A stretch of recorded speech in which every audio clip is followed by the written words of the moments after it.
lot of the stories I'm going to share with you right now were stories that I created in 5 minutes. And I would write them down, but then when I'd get back home and start entering them into my computer, they just started to develop even more, to the point where 3 of them right now are in books. And so I don't have 2 of them here with me, but one of them, this is the latest ones that I had, this just came out at our festival that we had this year in March, and it's 40 years of Texas storytelling. And so what they did is they contacted all of the featured tellers of the festival, and they asked them to submit a story. They were going to put it together in honor of this time.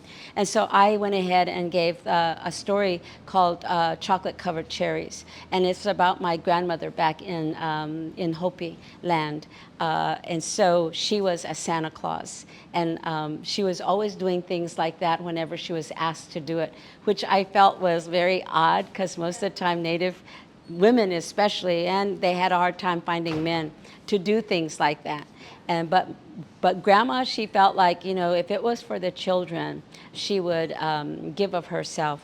But and then before that, I was contacted by a man from back east. His name was Matt Dambicki. And so he said, I was given your name, and I wanted to know, I'm putting a book together of trickster stories from across the United States, and I was wanting to know if you had a trickster story that you would like to submit for this book. And I said, well, I do. I said, I have one that I'm thinking about, but who's on your list? Because I thought, I don't know who you are, and I don't know what you're going to do with it and everything. And so he started reading down the names, and I said, wow, those are some, Native people that I know. And I said, which one of those said yes to you? And so he was telling me, and I said, oh, okay. The one that stood out was Sunny Dooley. She came from Vanderwagen, and she was very traditional, and she always got permission from the people there if she could tell stories, even at a festival. And so when they had approached her about that, she asked, them, you think it'd be okay if I submitted this story? And so they said, okay, well, that's the only way they're going to get to know who we are and everything. So at the very, very back of this book, she submitted Mai and the birds, and the cliff dwelling birds. And so this is her story right here that she submitted. And so when I found that out, I called her and I said, why did you say yes? Because I know that you're very strict with who gets to hear your stories and stuff. And she told me, and I said, okay, well, if you said yes, I'll say yes. And so I went ahead, and I had just finished writing a story, retelling a story that I loved about Horned-Toed Lady and Coyote. And so that was the one that I gave. So I come from the Sharshkahanutsa people, the Roadrunner clan, and my dad is the Kulu clan, the Corn clan people. And so one day I was getting ready to go to sleep, and this story, it was almost like something was pouring a story into the top of my head. And I said, no, don't come yet. I already got my pajamas on, and I'm tired, and I want to go to sleep. And then I thought, if I don't write this down, I will forget about it. And so I went ahead and got my notebook, and I wrote down the story about 2 friends. You see, long ago, Roadrunner was a very good friend. She would be patient with Coyote wherever he would go. He was always going, always into something, and he loved creating stories. He could be heard singing his songs, but the other animals didn't care for Coyote's songs. They would cover their ears and say, oh no, there he goes again, just making all kinds of noises. And they would just call his singing noises. And he would get so sad, and he'd go to Roadrunner, and she would say, oh, Coyote, I heard your songs. And he said, Roadrunner, I think you're the only one that likes my songs. All the other animals, they tell me that I'm just making noise. And she says, oh, they're not noise, they're beautiful songs. And he said, that's why you're my best friend, is you like whatever I do. And they would sit there and they would enjoy the day. And one day she came to him and said, Now, Coyote friend, I've got to go to my family, and they're off to the west. And he said, what? You're going to leave me all by myself here? And she said, well, you're not going to be all by yourself. All the other animals and birds are here. Yes, but they're not my friends, not like you. What am I going to do without you? Who am I going to sing my songs to and practice? Who am I going to talk to? And she said, oh, Coyote friend, she said, it's going to be okay. And he said, why are you going to your family? She said, well, something is not very good there. There's a lot of arguing, and people are saying bad things to each other, and they need me to come and to listen to both sides, and then to advise them on which way they need to go.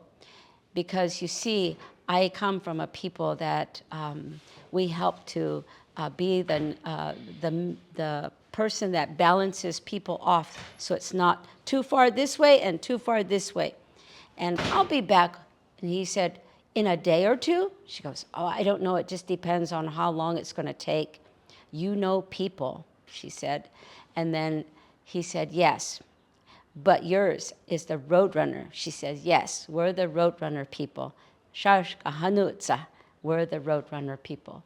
And off she ran. Now, he was gone. She was gone for a long time, but before she did leave, she said, look to the west. Every day you come out. If there's dust coming from the west, it's probably me rushing to come back to you. And so every day he went out there, but there was no dust in the sky. And then one evening, as he was practicing his songs, he realized that something was happening in the night sky. There was a light coming, and every night it would be more light every day, every night there was more light, more light. And then finally he said, oh, I got an idea.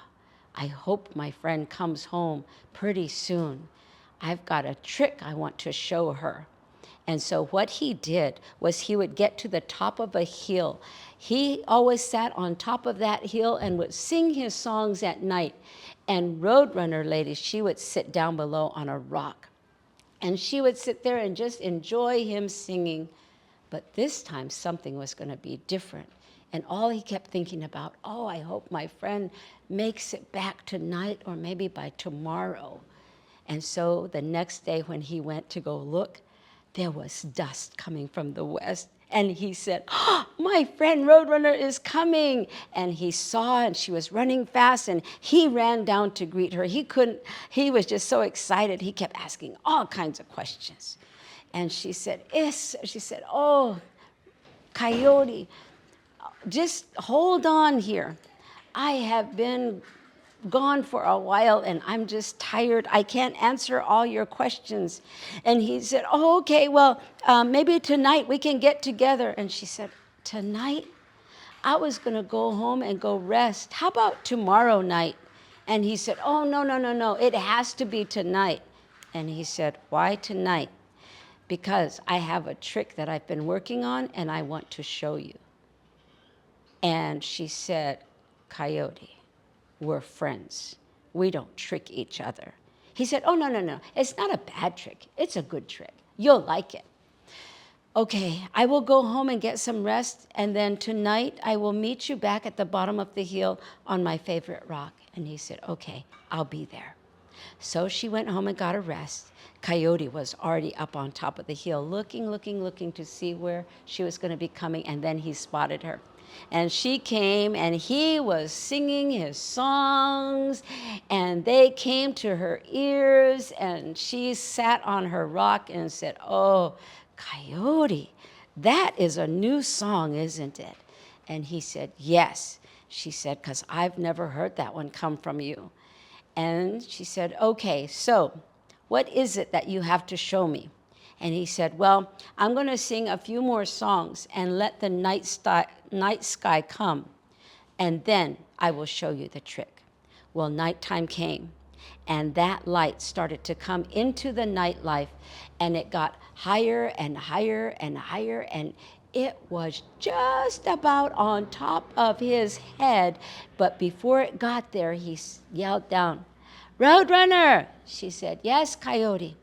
Close your eyes. Close my eyes. Why? Because I'm getting ready to show you my trick. Are you sure it's a good trick? Why should I close my eyes? Because I just need you to close your eyes. I will give you a signal and then you can open it. And she said, well, what's the signal? He said, you'll know when you hear it. Okay, she said. You're my best friend, remember? He said, yes, I remember. And so there she sat with her eyes closed, looking at the hill. She knew Coyote was at the top, and he sang one more song. And then that's when it happened. That moon moved right above his head. And that's when he said, look, look, look, look! And when he put his head up high, she looked up at the top of that hill, and there sitting on top of that hill was Coyote balancing the moon on his nose. She said, oh, Coyote, that is a good trick. How long did it take you to do that? He said, I don't know, but I just kept on practicing and practicing until I got it just right. It's a good thing you came home tonight. And she started laughing. She says, well, you better let it go now so it can finish its journey across the sky.